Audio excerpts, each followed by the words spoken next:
Olá meus caros, aqui é o Corvo. Bem-vindos novamente ao canal. E hoje eu darei continuidade a algumas impressões em relação à obra O Rei do Inverno, que pertence às Crônicas de Arthur, escrito pelo excelente Bernard Cornwell. Como eu já havia mencionado no vídeo anterior, é algo muito difícil criticar o escritor, dado o arrojo e qualidade da sua escrita. Bernard Cornwell é um escritor sensacional. É interessante que, mesmo após a publicação de vários e vários livros, como ele não perde mão do seu refino, da sua capacidade narrativa e descritiva. Os livros dele são muito descritivos, e mesmo com obras que nós podemos apontar como pertencentes a um grupo de lendas ou cenários muito saturados até na cena fantástica, devido às várias e várias obras, várias versões que foram contadas, narradas e adaptadas para cinema e TV, que é o caso, né, de Arthur. Como mesmo assim, a escrita arrojada, refinada, interessante que ele tem, né? Como ele consegue manter algo, um espírito aquecido para essa obra. Como ele consegue mantê-la relevante e interessante. Mesmo para aqueles que já viram várias versões de Arthur, várias obras dedicadas a essa personagem, e aqueles que o seguiram, de alguma forma foram seus companheiros. O livro de Arthur, O Rei do Inverno pelo menos, o primeiro livro das Crônicas de Arthur, uma das coisas que eu frisei no vídeo anterior, e volto a frisar aqui porque acho que é de suma importância, é aquela questão que eu falei sobre ser um livro visceral. É interessante como as personagens que compõem esse mundo são muito retratadas de forma a serem frutos de uma lenda, de uma fantasia e até inseridas em alguns momentos, né, em cenários fantásticos mesmo. Com a presença ali de algum elemento metafísico ou que não corresponderia muito a algo da realidade, embora de realidade mesmo nós não estejamos falando de nada quando falamos sobre Arthur, né? Ele é mais uma figura lendária mesmo. Mas vocês me entenderam. É algo que diz respeito aqui, meu apontamento é algo que mais indica a presença aí de algum elemento mágico, né? Que não faria necessariamente parte das leis da física, digamos assim. Arthur tem um pouco essa pecha de obra com um pezinho, né, no fantástico. Mas é interessante como a forma como o Bernard Cornwell escreve, como ele mantém essa obra sempre com os pés na realidade. E o que eu acho interessante no livro dele é que, culturalmente, nós ocidentais ficamos com a impressão de que os personagens contidos na mitologia de Arthur, aqueles que o acompanharam e até mesmo a sua personagem, né, eram personagens valorosos, né, associados a uma imagem do bem, da lealdade, da justiça, como se eles não fossem em nenhum aspecto personagens voltados a qualquer tipo de corrupção. E o Bernard Cornwell, o que ele faz no livro, o que ele faz na sua obra, é de cara já quebrar com essa imagem de paladinos da justiça, de personagens que não têm nenhum contato ou são incorruptíveis de alguma forma. O que ele faz é retratar o cenário dos bretões, dos saxões, aquele mundo, daquele contexto histórico, exatamente como ele era, segundo os registros históricos que nós temos, né, relacionados àquele período histórico mesmo, né, os anos 480, que se não me engano é o ano onde a história passa a ser contada, passa a ser narrada aqui pelo Derfel. Contexto onde ele está inserido e narrando as suas memórias é mais ou menos por aí, ano 480. O Bernard Cornwell faz essa imersão histórica e tenta transformar a sua narrativa a sua versão da história de Arthur, uma narrativa bastante realista nesse sentido.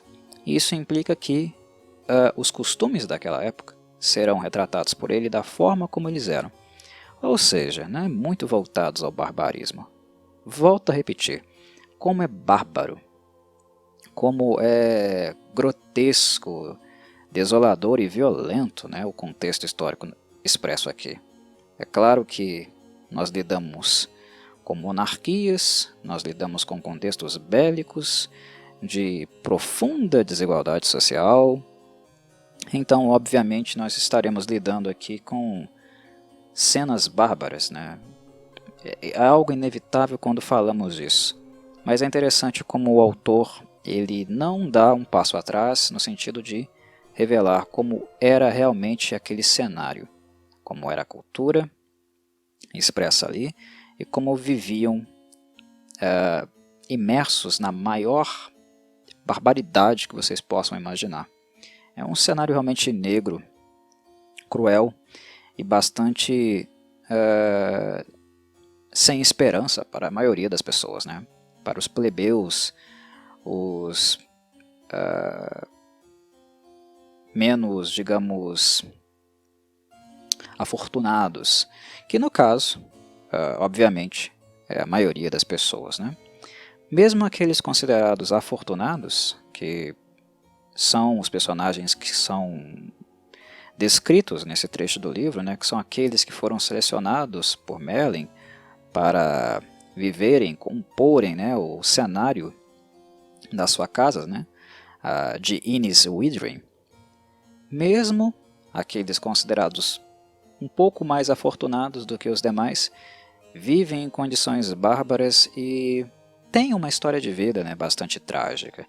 E esse trecho aqui do livro vai dedicar-se exclusivamente a fazer um pouco a retratação dessa história de vida desses personagens, né, como o próprio Derfel, como a Nimue, como a Morgana, a Sebille, e ao mesmo tempo quebrar com a fantasia de que Merlin, Innis Withering e qualquer coisa relacionada a esse cenário seja, digamos, uma ilha, um contexto de pura paz, né, de igualdade, né, de justiça, de pureza e nobreza.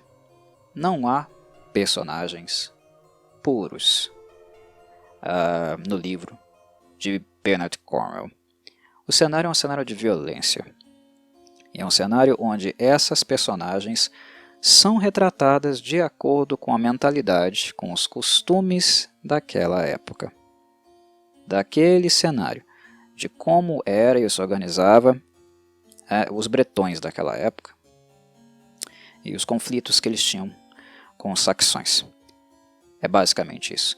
Então não esperem de forma nenhuma pessoas com uma moral ascendida, angelical, né, ou paladinos da moral e da justiça. Não é isso que vocês vão encontrar neste livro. Mas, ao mesmo tempo, é exatamente esse o ponto que torna a obra interessante. Porque quando nós lemos, acompanhamos, fazemos o percurso dessas personagens apresentadas aqui, é como se nós estivéssemos também aprendendo, tendo um pequeno, né, trecho, uma pequena amostra mesmo, daquela época e das coisas que aconteciam. É como, ao mesmo tempo que nós lemos uma obra fictícia, que nós nos aprofundamos em um determinado contexto histórico, é como se nós estivéssemos aprendendo um pouquinho também, estivéssemos tendo realmente uma aula de história, digamos assim. O que é bastante gratificante por fazer esse movimento de uma forma bem mais agradável, bem mais, até mesmo eu diria lúdica, embora a descrição do cenário seja horrorosa, né? Seja horrível, mas é prazeroso aprender com a literatura, né? Lendo, entrando em contato com esses elementos históricos, aprendê-los, né? Ter um pouco mais de apreensão desses elementos a partir da leitura, da literatura. É muito, muito agradável. E isso o livro de Cornwell nos brinda bastante. nos oferece bastante, e com muita frequência.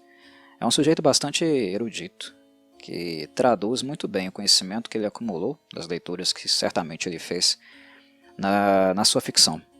É um elogio que eu faço, e com bastante admiração também ao autor. Muito bom mesmo, né? Um excelente escritor e bastante erudito. O que nós vemos aqui? Então, esse trecho da obra é um trecho mais dedicado a Innis Withering, como eu falei. E Innis Withering, como é sabido, né, era um lugar onde o Merlin, entre aspas, né, adotava todas as criaturas, entre aspas novamente, abandonadas por Deus, mas no sentido dos desprivilegiados, né? Os aleijados, os doentes, né? Aquelas pessoas que tinham algum tipo de perturbação ou eram desfiguradas de alguma forma, ou eram desprivilegiados em virtude de alguma coisa trágica que acontecia com elas. Que no caso aí entra a parte dos órfãos, né? Arthur acolhia em Innis Withering muitos órfãos, muitas crianças órfãos, principalmente órfãos também da guerra, né, dos conflitos que existiam entre bretões e saxões. Muitas crianças iam parar ali, como em outros lugares também da Bretanha, né, como escravos, inclusive. A Sebille, por exemplo, eu já havia falado no vídeo anterior, é uma escrava de Morgana, né? É a companheira de Morgana, mas ao mesmo tempo é a escrava dela. E a Sebille, como aqueles que conhecem esses personagens já tiveram algum mínimo contato com eles, vocês sabem que ela é saxônica, assim como o Derfel, né? Os dois não são bretões. Algo que inclusive aproxima nesses personagens, né? O Derfel e a Sebille, sempre quando eles têm contato um com o outro, eles conversam na sua língua natal. Eles conversam em saxônico. Uma coisa interessante de perceber. Como há um certo apreço assim pela cultura natal, né? pela forma de linguagem, pelas raízes deles, de onde eles cresceram, nasceram. Embora com o Derfel seja um pouco diferente, porque quando ele chegou em Innis Withering, quando ele sobreviveu à barbaridade que foi feita com ele, né? Algo que eu falarei daqui a pouco, por ser muito pequeno, ele não chegou a ser tão inserido assim como a Sebille foi, né, dentro da cultura saxônica. Na identidade da Sebille, né, na maneira de se expressar, de agir que ela tem, há algo mais enraizado que é culturalmente saxão. No Derfel a gente não pode dizer o mesmo, porque ele chegou tão pequenininho em Innis Withering, ele foi acolhido tão cedo, e recebeu o nome, inclusive, Derfel, né, não é o nome original dele, recebeu o nome Derfel, dado pelo Merlin. Ele chegou tão pequenininho que ele cresceu como um bretão, né, embora ele seja um saxão. Ele aprendeu costumes, um código moral, de conduta totalmente bretão. Ele foi inserido numa cultura britânica, né, e não nos modos operandes, no jeito de ser, na identidade da Saxônia. Então, curiosamente, né, ele cresceu querendo ser soldado, uma coisa que nós também vemos nesse trecho da obra, mas curiosamente o Derfel é o personagem, né, que é o saxão, que sonhava matar saxões. A ironia explícita aí. O saxão que queria ser soldado, que queria matar saxões. Algo que só não se materializa de fato desse jeito, né? Teve algumas modificações no meio do caminho, ele acabou aprendendo a lutar, né? Ele acabou aprendendo as habilidades bélicas que ele tanto ansiava e desejava, mas não foi algo tosco, né? Rudimentar, arcaico e bárbaro somente porque teve ali um dedinho da Nimue. A Nimue deu um dedinho ali, né? Você é órfão de pai. Então você vai ter que conseguir as coisas com o seu próprio mérito. Foi a Nimue que deu um empurrãozinho nele, né, para ele aprender alguma coisa. Para ele aprender algo básico, mas que na época significava muito, né, que era ler e escrever. Ler e escrever hoje para nós é o básico, né? Direito à educação é um direito essencial da criança, né? Está no Estatuto da Criança e do Adolescente de qualquer país civilizado. Mas, para aquela época, aprender a ler e escrever, ter acesso a esse tipo de educação era coisa de rico, era coisa de nobre, né? A gente tem que pensar com o olhar daquela época, de acordo com o que realmente existia naquele contexto. Então não era uma coisa assim tão comum. E Nimue foi quem deu um empurrãozinho, né? E motivou ao Derfel também investir um pouco nessa parte da educação. Aprender a ler e escrever já era um grande salto, né? Uma grande aquisição, né? Comparando-se ao que a maior parte da população da época tinha acesso e conseguia acessar em termos de educação, né? Então a Nimue teve esse papel aí. E de onde vem a Nimue? Bem, a Nimue é irlandesa e tem algo um pouco caricatural e até mesmo excêntrico nela, né? Um pouco exótico, porque a Nimue ela é irlandesa. E os irlandeses, no caso, né, eles meio que se gabavam do fato de serem bretões que nunca foram governados pelos romanos. Então é aquela coisa, né, aquela gabação no sentido de bretões, vocês foram romanizados. Houve algo aí da cultura cristã que entrou com Roma dentro de seus lares e em suas terras. Nós, irlandeses, não fomos. Nós, irlandeses, somos melhores que vocês, outros bretões. Tem essa coisa xenofóbica também, né? Rivalista, entre os próprios bretões, né? É uma coisa interessante de ver também, né? Como nós vemos, por exemplo, no nosso país, no Brasil, que há xenofobia, né, e rivalidade entre regiões e estados, é algo que a gente também percebia na Grã-Bretanha, né? Naquele ambiente ali também. E é até curioso, né? Porque poderiam ser coisas que nós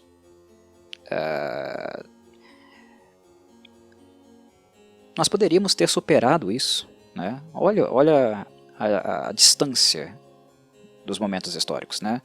Anos 400 e anos 2000. São mazelas, né?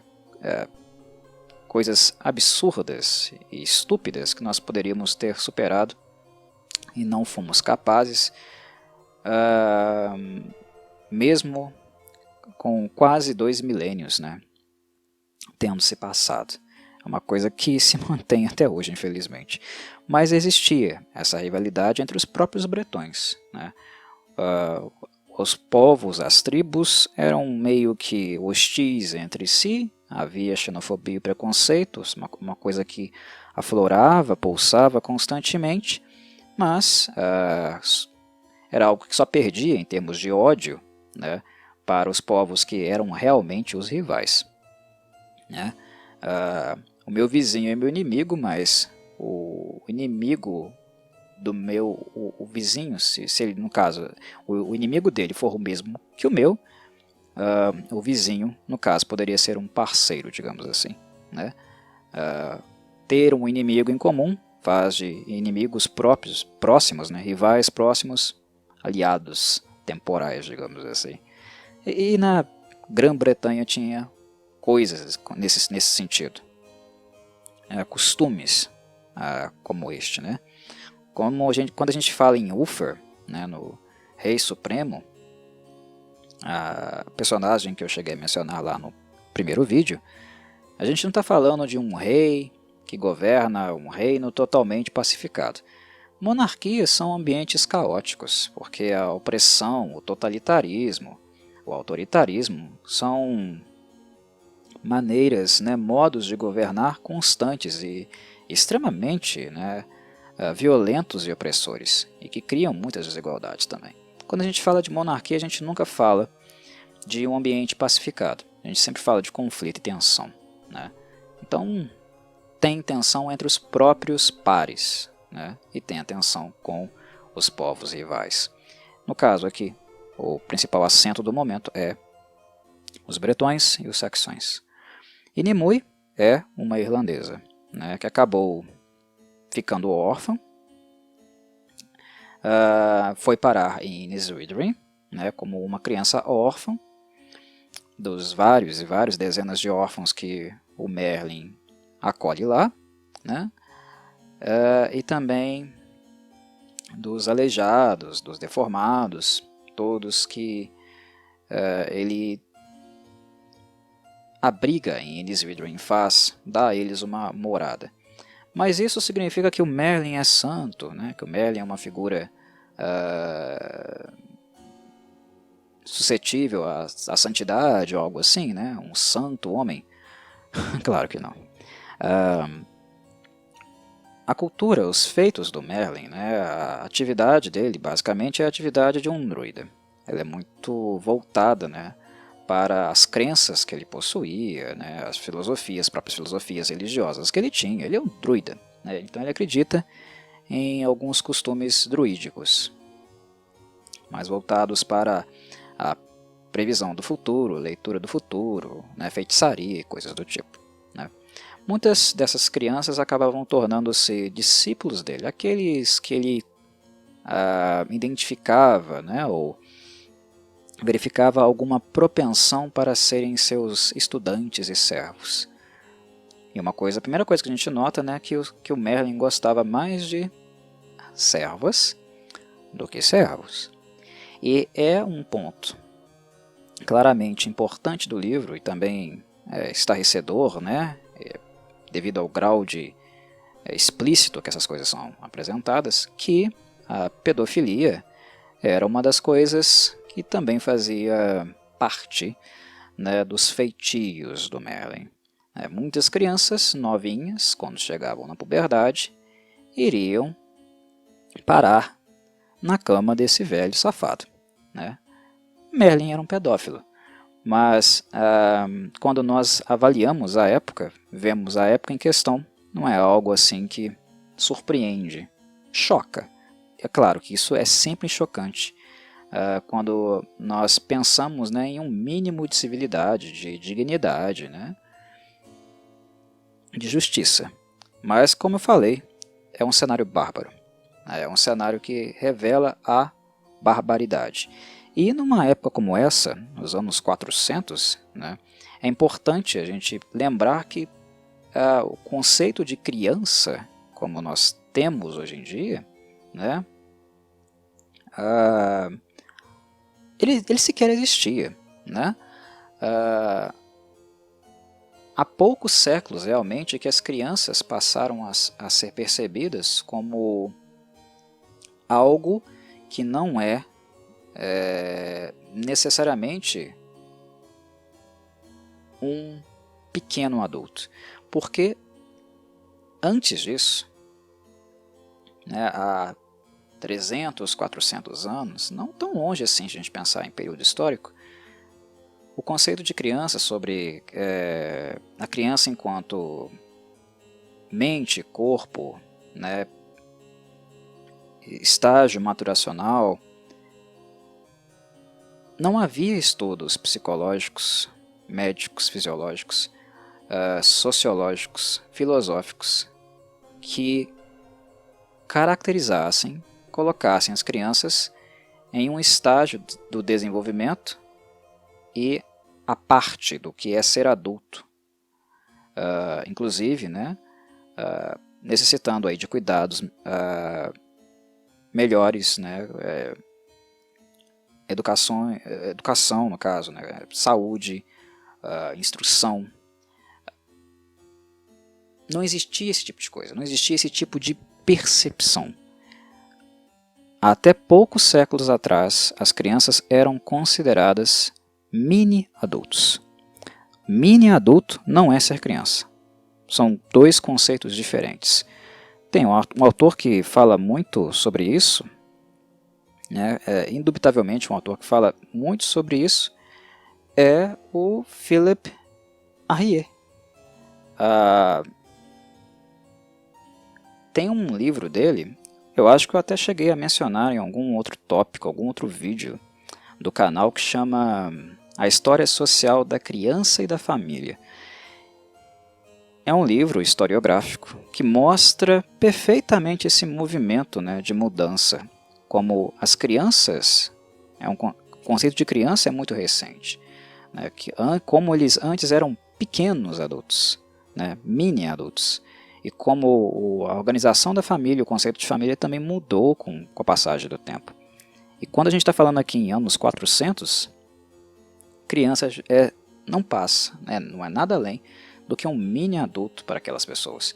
Então havia escravidão de crianças, havia estupro de crianças, pedofilia,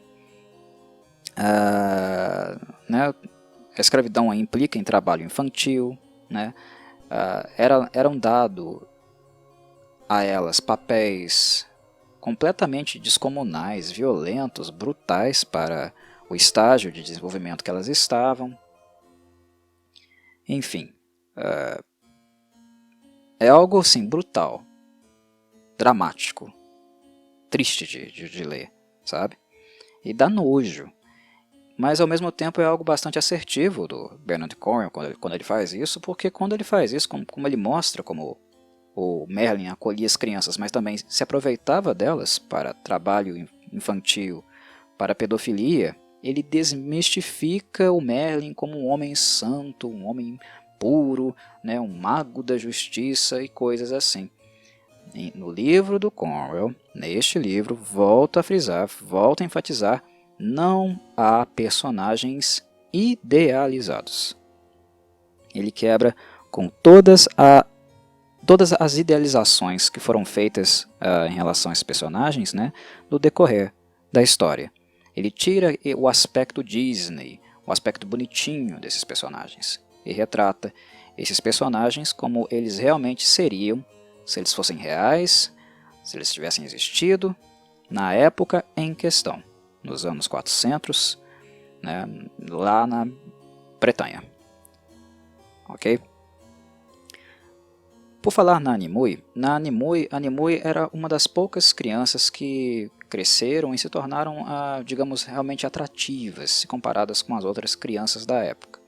E isso foi uma das coisas que fez o Merlin levar a Nimue para a cama dele. O livro narra, né, que quando ela já tinha 13, 14 anos, ou seja, né, ela havia se desenvolvido, né, entrado no estágio pré-púbere e aparentado, né, começou a desenvolver um corpo de mulher, o Merlin já levou a Nimue para a cama dele. E o livro também mostra, né, como a Nimue sabia que isso ia acontecer. Que não era uma coisa completamente inesperada para ela. Ela cresceu nesse contexto, né? Ela cresceu vendo essas coisas acontecerem. E estar na cama do Merlin, né, do senhor de Innis Withering, mesmo ela sendo uma criança, isso dando nojo na gente, a própria Nimue via como uma possibilidade de ascensão dentro daquele lugar. O que acaba acontecendo, né? Porque a esposa do Merlin já era velha, ele já havia perdido o interesse por ela, afastado-a da morada dele, né, sacana como ele é.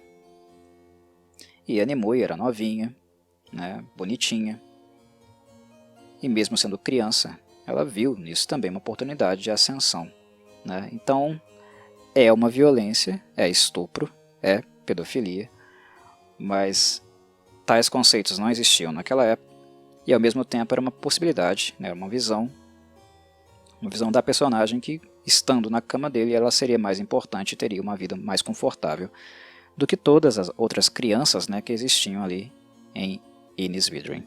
Volto a reforçar, é um livro brutal, é um livro cruel, né, é um livro nojento em muitos contextos, porque o contexto histórico daquela época permite essas coisas, né, apresenta essas coisas. Então, não é uma leitura fácil de tragar, mas o Bernard Cornwell não vai se segurar em momento algum. Ele vai fazer a descrição da forma como as coisas aconteciam naquela época. E foi assim que Nimue acabou se tornando a segunda pessoa mais importante ali de Innis Withering. Acabou superando, digamos, a Morgana, né?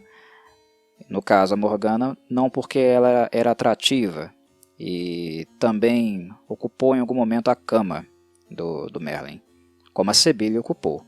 Mas a Sebille é outra história. A Sebille é mais por questão mental mesmo, loucura. E o Merlin certamente se aproveitou dela, como muitos outros homens se aproveitavam, e ela também ia para a cama de muitos outros homens devido ao estado mental dela não ser um dos melhores. Mas chego lá.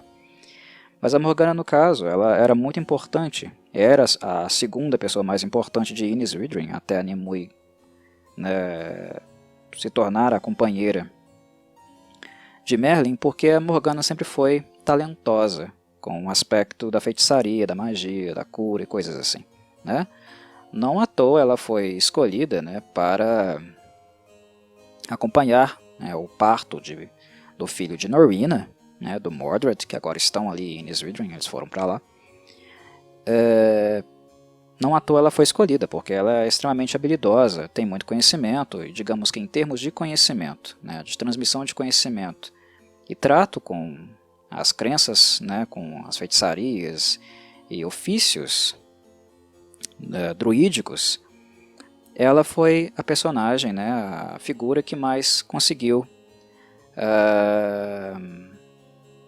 acumular conhecimento, aprender com Merlin. Então ela tinha uma importância histórica muito grande, uma importância contextual, né, um poder muito grande, uma fala muito grande, né, dentro de Innis Withering por causa disso, né, por causa do conhecimento e talento dela.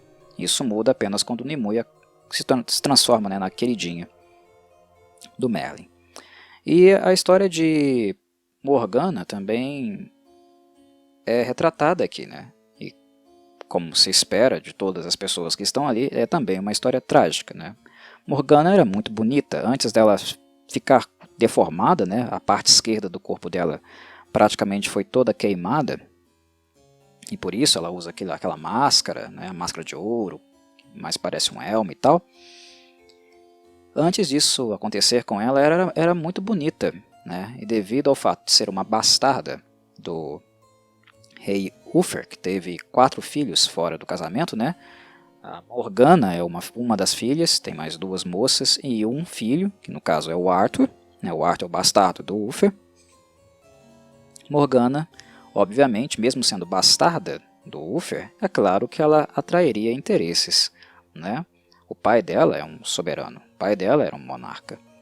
Então, obviamente, ela atrairia interesses de homens que vislumbravam estar um passo mais próximo da monarquia, mesmo que ela não fosse ter direito nenhum, né, nas benesses do reinado. Mas, querendo ou não, ela era a filha bastarda do rei, né, que é diferente de ser a filha de um camponês ou a filha bastarda de um camponês. Muito diferente. Querendo ou não, o Uther tem olhos para ela. Mesmo que ele não goste dela, ela carrega, né, o sangue dele. Só que quando a Morgana estava noiva, ocorreu algo trágico na vida dela. Um grande incêndio, né, que matou o noivo. E ela sobreviveu, mas acabou ficando completamente queimada na parte esquerda do corpo. Então ela é bastante deformada, muito deformada mesmo. Ela que, nesse contexto, nesse período histórico, ela está mais ou menos aí com uns 30 anos de idade. Ela é a mais velha dos 4 irmãos, né? Bastardos do Uther. E basicamente o papel dela foi de se tornar, né, uma discípula de Merlin e trabalhar sob a tutela dele. Foi afastada de todas as pompas que uma vida na nobreza poderia concedê-la. Algo que o Uther nunca deu a filho nenhum dele, apenas ao Mordred, que foi o filho, né, legítimo dele com a rainha, e que acabou sendo morto em guerra, como eu havia também falado no capítulo anterior. E aqui isso é expandido, né, explicado um pouquinho melhor. Houve um combate, né, um conflito entre bretões e saxões, e o Mordred, né, o príncipe, filhinho de papai, paparicado, não sei o que, o herdeiro do trono, né, toda aquela empáfia, né, aquela arrogância de príncipe, fez com que ele fizesse um movimento não muito inteligente no campo de batalha. Atacasse antes do Arthur, né, e sem, né, levar em consideração os planejamentos, né, a questão tática elaboradas pelo Arthur, que era muito mais inteligente do que ele, né, muito mais experiente do que ele, e que teve também uma vida muito mais difícil que a dele, porque ele foi criado como um bastardo, né? Então, o Arthur não era apenas um guerreiro melhor do que o Mordred, era muito mais inteligente e acostumado a uma vida difícil, né? Ele tinha muito mais calos na vida, né? Tanto físicos quanto mentais, que o Mordred. Então, o príncipezinho, eu sou especial, eu sou abençoado de Deus, vou matar os saxões. Decidiu fazer isso sem consultar o irmão, né? O meio-irmão, atropelou o Arthur, foi na frente e acabou se ferrando, né? Tomou uma machadada nas costas e morreu. Só que aí o Ulfr culpou o Arthur, né, pela displicência do irmão. Culpou o Arthur pela morte e o expulsou de Dominónia, né? O expulsou do reino, né? O Arthur foi banido. E é claro que as histórias, né, os bardos vão contar como, né, o príncipe Mordred sacrificou a sua vida em nome dos bretões e blá blá blá, né? E quem realmente fez o serviço, que foi o Arthur, né, e não teve culpa da estupidez do irmão que levou à sua morte. Quem vai acabar no canto, né, dos bardos, com todas as pompas, é o príncipe estúpido, o patife, pateta, babaca arrogante, né, que jogou a vida fora e ainda ferrou o meu irmão. Por consequência, mesmo morto, o inútil conseguiu destruir mais vidas, que no caso aí foi a vida do Arthur, né, e acabou saindo como o heróizinho das baladas dos bardos. Basicamente é neste contexto aqui que nós estamos nesse momento, né, nesse recorte que eu estou fazendo do livro. Mas, enfim, tem mais coisa, né? As crianças do Thor, os órfãos de Merlin. Por que que eles são considerados privilegiados? Porque, como eu falei, nós vivemos aqui, né, estamos inseridos em um contexto de barbárie. E nesse contexto de barbárie, as crianças viviam trabalhando, né? A criança acordava de manhã, trabalhava, né? À tarde trabalhava, de noite trabalhava. Ia dormir e no dia seguinte trabalhava de novo, né? Algumas comiam, algumas não podiam comer. É um contexto de muita miséria, de muita pobreza, de muita desigualdade social. E essa era a vida de praticamente todas as famílias plebeias, né? De toda a prole, de todas as pessoas pobres do reino. Os órfãos de Merlin tinham algum acesso à educação. Alguns deles, né? Não todos, mas alguns deles tinham. E os trabalhos que eles tinham também, né, as tarefas que eles tinham em Innis Widrin, não eram tão pesadas, né, quanto aquelas que outras crianças que não faziam parte desse contexto tinham. E isso criava muito ressentimento. As crianças, os órfãos que viviam em Innis Widrin, eram vistos pelos outros bretões, né, pelas crianças e famílias, como crianças não merecedoras disso, né, vistas com preconceito, com inveja, né, as crianças que não trabalham, o meu filho não é deformado, o meu filho é de família boa, ele não é, por que ele tem que ter um destino melhor que o meu, coisas do tipo, sabe? Pelo que eu estou narrando e falando até aqui, dá para perceber que a vida dos órfãos de Innis Widrin não era nada encantada, só que tinha crianças e famílias muito mais na merda do que eles, né? Eles estavam, digamos que as crianças, né, os órfãos de Innis Widrin, estavam afundados na merda até os ombros, né? E as demais crianças estavam afundados na merda para cima do pescoço. Era um pouco mais acima, entendeu? Não era tão distante assim a diferença, né? Não é uma diferença tão gritante assim, mas ambos estavam na merda. Só que os órfãos de Merlin, menos, porque eles tinham algo fundamental para toda criança, para o desenvolvimento social, psíquico de uma criança, que é tempo para brincar. Eles trabalhavam e iam brincar, e as outras crianças trabalhavam o dia inteiro. Então também tinha esse rivalismo.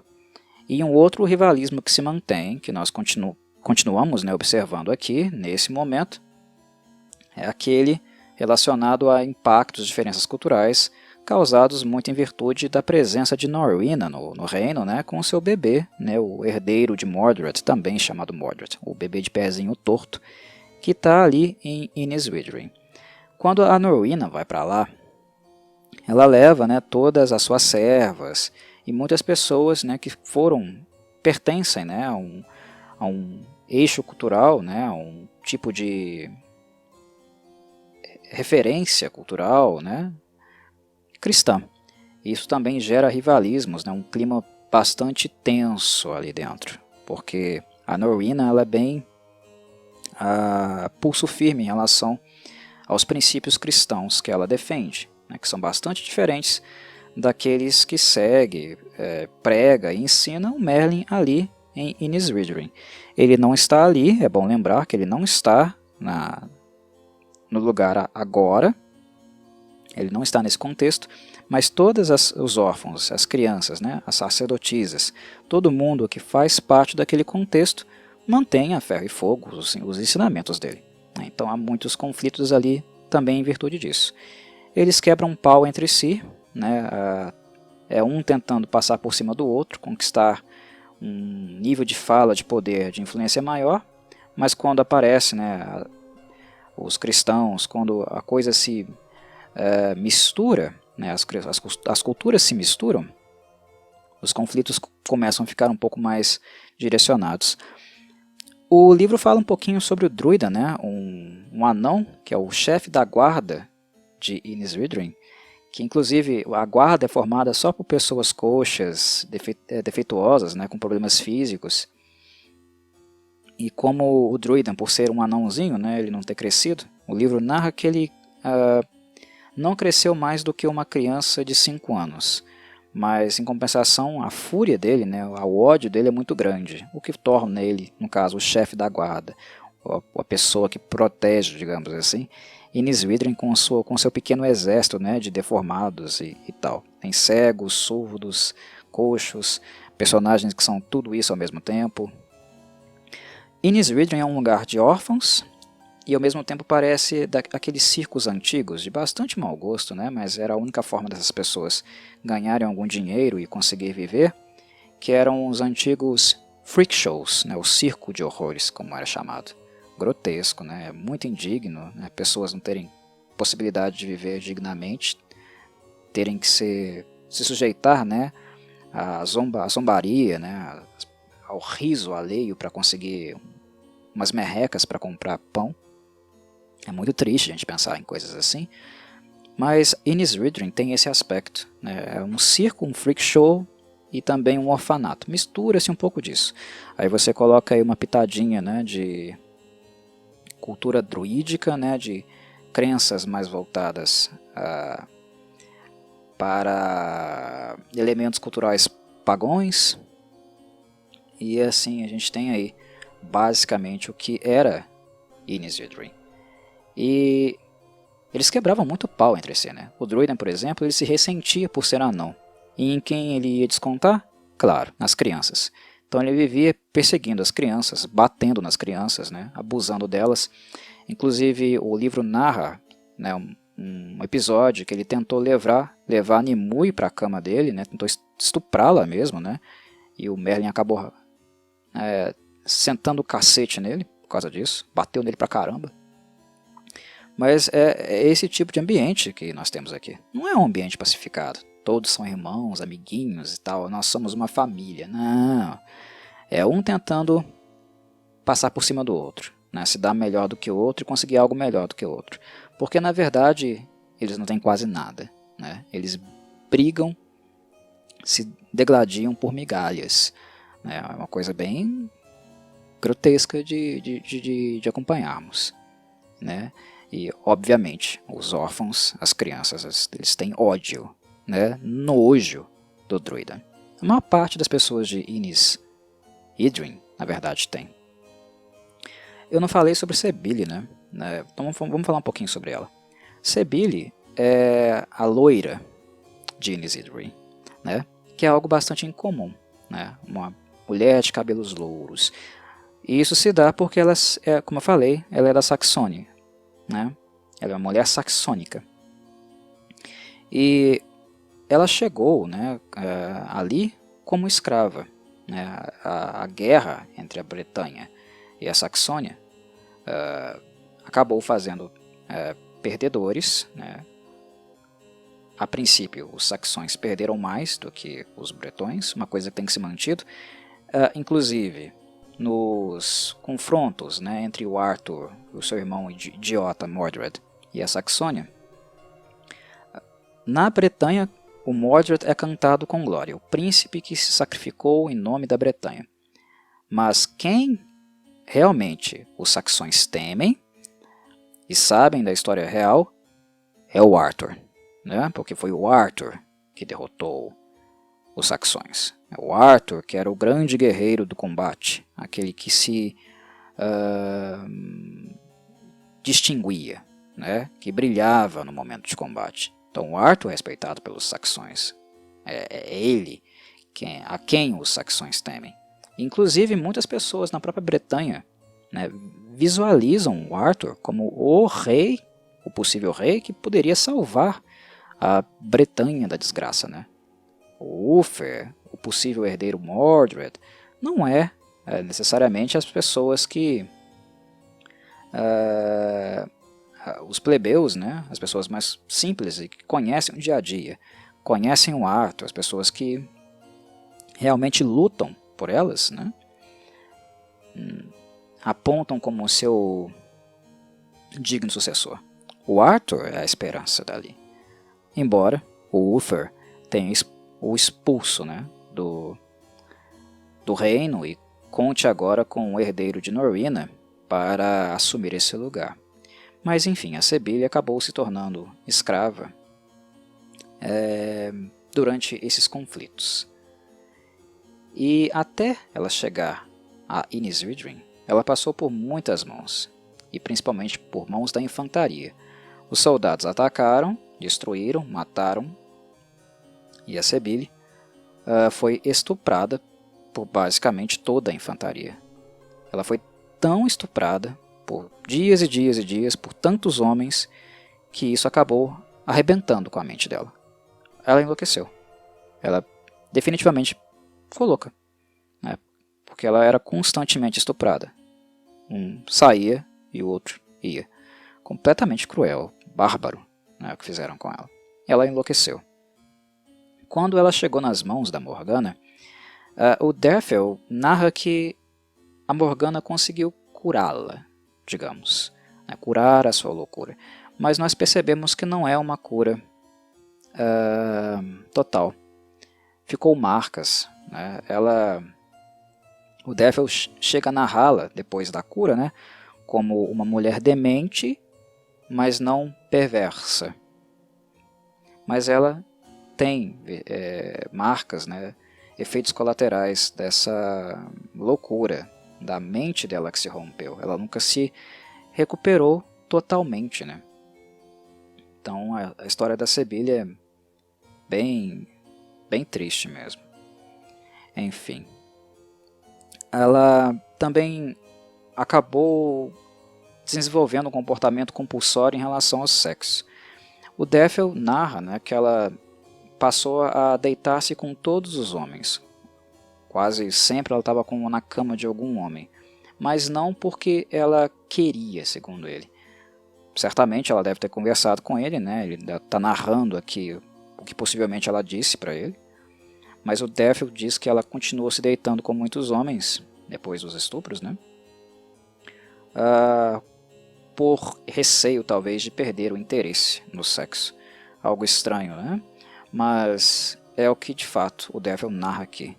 Uma leitura mais apurada do caso, da situação dela, né, desses efeitos colaterais, é algo que a própria Sebille, apenas ela, né, poderia nos dar, se é que ela teria condições psicológicas de fazê-lo. Mas enfim, essa é a versão do Défio. A questão é que ela tem muitos filhos em virtude disso. Não haviam métodos contraceptivos, é bom lembrar, né? Numa época como essa não havia métodos contraceptivos. Então as mulheres tinham muitos filhos. E uma mulher como a Cybele, que estava na cama o tempo inteiro com vários homens, ela só não engravidava porque ela já estava grávida. Então todo ano ela dá à luz a uma criança. E normalmente as crianças dela nascem com algum problema. O Défio narra que a maioria dos filhos dela morreram no nascimento, né? Na Gênese. Mas alguns sobreviveram. E como a Cybele é uma escrava, é o que ela é importante lembrar, né? Ela é tratada assim, os filhos dela, logicamente, nascem, né? Já condenados a serem escravos também. Eles são tratados assim em Innis Withering, pelo próprio Merlin, né? Então, novamente, volto a ressaltar, a grifar. Merlin não é santo aqui. Não pensem no Merlin como uma santidade. Pensem nos aspectos, nos elementos culturais, nas tradições daquela época. Merlin não é santo. Não tem santo nesse livro, tá, pessoal? Não tem santo. E sabe o que o Merlin fazia? Como as crianças nasciam com os genes da mãe, é claro, né? Elas tinham propensão a ter cabelos louros, algo que era raro por ali. Então, as loirinhas, o Merlin vende como escravos para as pessoas que, possivelmente, né, inclusive o Défio narra, né, no livro, homens que se interessam, né, por cabelos loiros.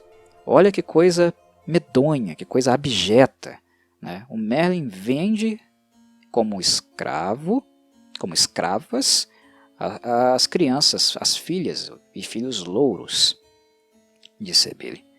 É tenso o negócio, gente. É triste mesmo, né? O Merlin não é um ser santo. Na verdade, ele é um fundamentalista, né, religioso, mas dentro de um segmento, né, dentro de uma vertente que é uma vertente pagã. Né? Mas ele é, dentro do paganismo, um fundamentalista. Né? Muitos dos loucos que ele abriga ali, muito dessas pessoas que têm algum distúrbio mental, o Merlin apenas abriga ali por causa de alguma noção, né? de algum conceito religioso, né? Esotérico, astrológico, o que quer que seja que ele tenha. Né? Algo nesse sentido. É algo voltado mais à superstição e à crendice. Não é necessariamente um acolhimento altruísta. Não é só isso, tem outras coisas envolvidas. É bem narrado, bem apontado, inclusive, pelo Défio, que o Merlin, né, alguns loucos para ele são loucos potenciais, porque há loucos que ele tenta ouvir na sua loucura possíveis mensagens divinas. Né? E é interessante também notar como o louco, por muitos séculos, eles tiveram atrelados a eles, né, essa concepção, essa noção de mensageiros dos deuses. Tem um livro que é muito interessante, que vocês podem ler para aprofundar nesse tema, que chama A História da Loucura. Foi escrita pelo Michel Foucault. E um dos momentos históricos, né, dos rótulos atrelados à loucura, ao louco em si, foi por muitos séculos, né, essa do ser demente, né, da aberração, mas que de alguma forma as pessoas alimentavam, tinham por perto, ou procuravam, porque neles se enxergavam a figura de um possível oráculo ou de um mensageiro divino, né, que fazia profecias e coisas assim. O Merlin tem, sob o seu teto, sob o seu olhar, loucos também muito em virtude disso. É por interesses outros, né? Interesses nessas profecias, nessas possíveis mensagens que ele poderia coletar, digamos assim, dos deuses, né? E no caso das crianças, algumas também têm um papel especial. Quando a Nimue chegou em Innis Withering, ela não foi acolhida pelo Merlin simplesmente porque ela era uma escravazinha, uma órfãzinha. Também não foi isso, porque houve uma viagem, né, de barco, onde todos afogaram, né, o barco afundou, e a Nimue foi a única sobrevivente. Então, Merlin viu nela, né, alguém privilegiada, alguém que recebeu a graça de um deus, né, que ele considera como um deus importante, né, que é o deus Bay. Né? Você, de toda a tripulação, todos morreram, todos se afogaram, mas você, Nimue, sobreviveu e nem molhada ficou. Então você foi abençoada pelos deuses. Você foi abençoada pelo deus Bay. Quando Defel ficou órfão, quando mataram a mãe dele, no caso foi um ataque, né, que a vila dele na Silúria recebeu de Gundleus, né, que por sinal é o rei, né, o patrono agora, né, da Silúria. Quando ele foi atacado, a mãe dele morta, havia um outro druida chamado Tanabors, né, um druida da Silúria também, que sacrificou, né, pessoas, crianças, né, para esse deus Bay, num tal de Poço da Morte. Ele jogou muitas crianças lá dentro, né, muitas pessoas lá dentro, inclusive o Defel, né, sacrificou ele para o deus Bay. Só que ele sobreviveu. E quando o Merlin soube disso, né, novamente ele imputou o Defel algum possível presságio, algum possível papel divino, como se ele fosse escolhido pelo deus Bay. Né? Então ele vê a Nimue e vê o Defel como crianças, né, que tiveram, né, a bondade, que o deus Bay tem um plano para elas. Então é nesse sentido, pessoas, que eu afirmo aqui e aponto para vocês que Merlin tem tendências fundamentalistas. Tá? É nesse sentido que eu digo isso. E o trecho que eu parei, no caso aqui, e vou encerrando a minha fala, né, os meus destaques, foi justamente onde o Defel volta a encontrar, né, muitos anos depois, agora em Innis Withering, o Gundleus de Silúria, né, o Lorde que matou a sua mãe, a sua família, e também ele vem para Innis Withering, né, com Tanarbos, né, o druida de Silúria, que tentou matá-lo também. Ele era muito pequeno, o druida não vai reconhecê-lo, então certamente ele está seguro, mas não deixa de aflorar na pessoa dele, obviamente, né, toda a raiva, toda a cólera por ver o Gundleus e o Tanarbos entrando ali em Innis Withering. E o curioso é que Gundleus e Tanarbos, em tese, né, eles são inimigos. Eles não são aliados. Inimigos, inclusive, do rei Ulfar. Né? O ataque foi dentro da Bretanha, não fora. É um conflito dentro, interno. Só que eles estão chegando ali, entrando, né, nos domínios de Merlin tranquilamente. Se o Merlin estivesse ali, provavelmente isso não teria acontecido. Mas ele não está. E por quê? Com qual motivo? Com qual razão eles chegam até ali? Eles vão até esse lugar? O Defel, como é muito novo, não entende muito o que está se passando. E está ali com raiva danada da coisa, né? Mas a questão aqui é meramente política.